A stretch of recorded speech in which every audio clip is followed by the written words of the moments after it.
guys, and welcome back to my channel. I hope you guys are doing amazing. I am doing pretty good. So today we're going to be talking about a subject that I personally don't like to deal with, and I'm sure a lot of us don't like to deal with, but as adults, you know how it goes. You have to face it on. We're going to be talking about budgeting. A few of you guys have been asking me about budgeting questions. How do I budget my money? How do I make my money go further? And I'm sure some of you guys who are asking those questions are also the same ones who are familiar with my channel and familiar with my story and what's been going on with me. If you are not, if you're new to this channel, first of all, thank you for clicking on this video and make sure you're subscribed. So I've been separated from my husband since December. Sorry, somebody's calling me. I've been separated from my husband since December. So for about 7 years of my life, I was living in a double income household. And just like in a snap of a finger, I went from that to living in a single income household. So it was a huge adjustment for me. Because for 7 years, I really didn't have to think about much, and I could spend pretty much what I wanted, and I could do what I wanted. I could decorate, I could redecorate, I could go to Whole Foods and go nuts. There was so many things that I could do, and I had a huge reality check with myself when I moved in alone, obviously, about what I could and couldn't do anymore. So I definitely had to sit down and come up with a budget in order to still live a good life. I am one of those people, I'm a little bit particular. You can call it bougie, you can call it what you want, but I'm a little bit particular about the quality of life that I have and so forth. So I have my little budget binder here, or budget notebook here. I write down my actual budget, and then I also have a budget notes thing on my phone so I can stay on track. I did write a little bit of notes in my notebook here. I'm not gonna go through everything or whatever. This is gonna be a pretty concise video when I'm just gonna talk to you guys about what I did. So the first thing that I did was write down all the bills that I have. So we're talking rent, light, water, internet, all of that. I wrote down all my necessity bills, all of that, car note. I wrote down everything, all the necessary and unnecessary bills like Netflix and Spotify and food apps and all those things that I was spending money on. So once I saw exactly what my monthly expenses was, I went back and looked at my actual expense report on my bank statement. I looked at everything and I got a really good idea of how much I actually spend a month. And then I started separating what I need, like my needs, and my miscellaneous wants or whatever. So in one category, I put like my rent, my car note, my insurance, all of those things that you need to survive. Like if you don't have it, girl, you are done for. And then in the other category, I wrote things down like cable and kombucha and acai bowls and coffee from Starbucks and everything else that is a reoccurring spending, or almost like bill, because I do it so much it's damn near a bill. I wrote those down. I wanted to just see exactly what my spending are. That's the first thing. Sometimes we don't know how much we spend because we don't see it. The next thing in budgeting for me is living within your means. So after you write everything down, you will literally see what you can and cannot do. You will see what your means actually are.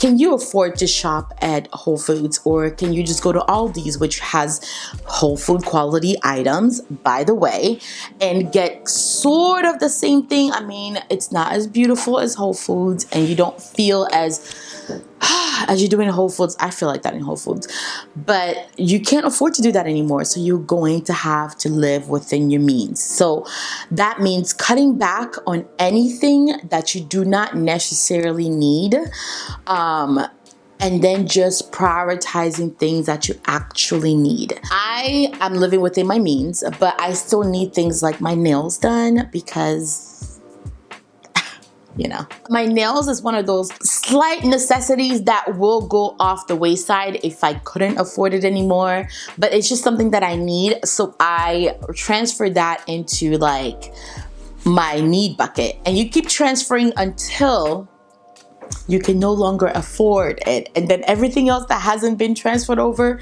can't come along. I hope that makes sense. I know that sounds a little bit confusing, but I'm sure you guys are following along. So the next thing I did was cut out unnecessary bills. So I changed where I shopped. I shop now mostly I still go into Sprouts and Whole Foods once in a while because I have things that I need from there. But I mostly shop at Aldi's. Again, Aldi's is a great place to shop because they've got great food quality. A lot of people don't know that, but they have great food quality like Whole Foods and things like that, but just at a really cheaper price. I also shop at Randall's. I don't know if you guys have it's just like a grocery store like Kroger or Randall's, whatever. I shop there for like my flowers and my groceries and things like that because Randall's gives me points which I can use for gas, and I drive a car that takes the highest grade of gas, so it's nice to get 20 cents off and 30 cents off once in a while. So you have to make your bills work together. I cut out things like cable, don't need it. All I have is internet, and I can stream everything onto my TV with the Google Chrome. I have Netflix. I did keep Netflix, and I kept Hulu. Now my Hulu comes free with my Spotify. I don't know if we can do that anymore, but I do have Spotify, which is a music streaming app, and it helped me have Hulu for free, and then I pay for Netflix. But I find that it's cheaper to just pay for Netflix and have internet than to actually pay for cable, because cable is super duper expensive, and we're not doing that right now. I don't watch a ton of TV. I'm super busy. I usually don't have time, so when I do have a little bit of time and I do want to sit down and watch TV, I do find that I have everything that I need from Hulu and Netflix or Instagram. Very informative and hella interesting sometimes. So another thing that was important to me about budgeting was outings with friends. Outings with friends can get very expensive. I'm going to say something that may sound rude, but I don't mean it that way.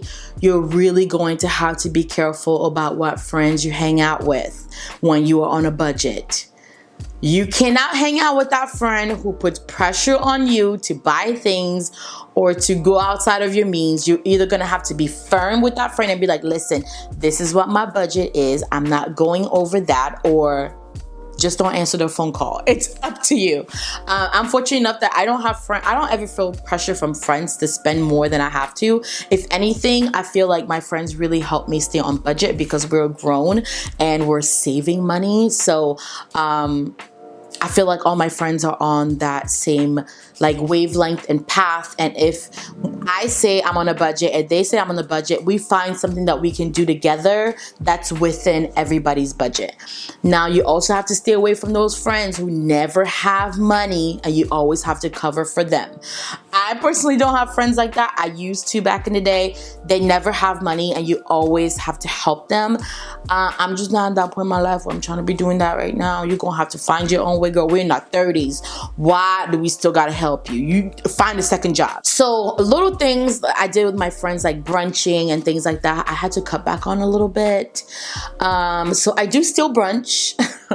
But it is something that's more of like a treat for me. And we have like our Friday night happy hours, which are pretty good because during happy hours they usually have good selection on appetizers and drinks. So you just order all your drinks during that time, girl, and then just tell the bartender, listen, I know happy hour is gonna be over in like 5 minutes. Let me order 4 more drinks. Maybe not 4. That's a little bit. Let's try to Uber home.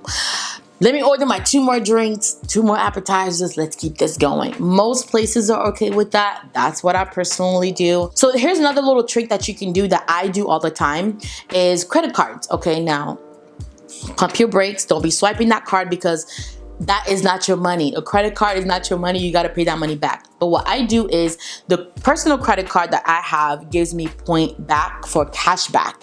So a lot of my expenses I put on my credit card and I earn cash back on that.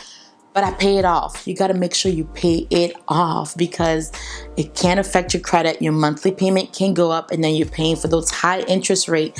You don't want that. So I put a lot of things on my credit card and then I get cash back. Also, check out your credit card because sometimes they have higher cash back for certain things. Like right now, my credit card is having, I believe, 5% cash back on any groceries and like gas station. Like if you're getting gas or something, you can get 5% cash back. So I go to grocery store all the time and I get gas all the time. So it's a great time for me to get gas, get some of that money back on my credit card, and get groceries and get some of that money back. If you are somebody who's not responsible with credit cards, do not do this trick because you will find yourself in very, very, very high debt.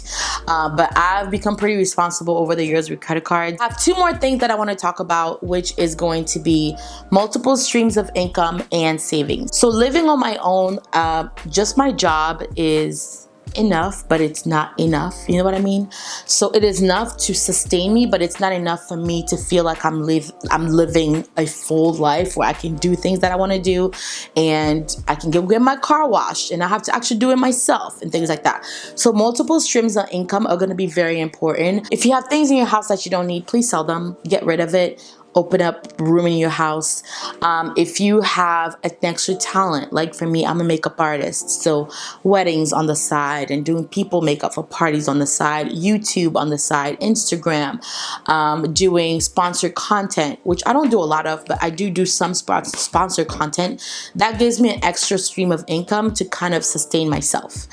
So of course, not all of you guys are going to be Instagrammers or YouTubers or makeup artists, but you always have another talent that you can develop. So look into those talents that you have, tap into them, and let those talents help you make extra money. So that's going to carry us into savings.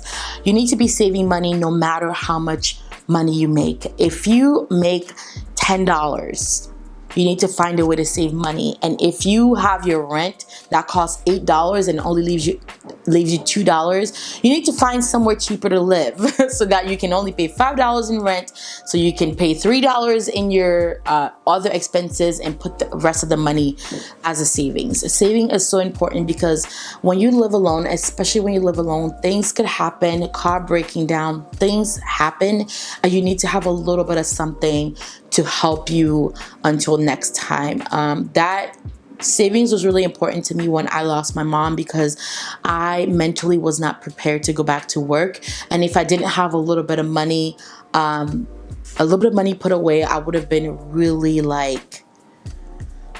it would have been really tough because I did have to pay all those bills even though I wasn't working for like a month. So savings, however little you can save, is very important. That's pretty much all I have to share on the subject of budgeting. I hope I didn't forget anything. I did try to go through my notes and kind of tell you guys everything that I write down, but I feel like I gave you guys some of my tips and tricks in how I budget. I hope this video helped.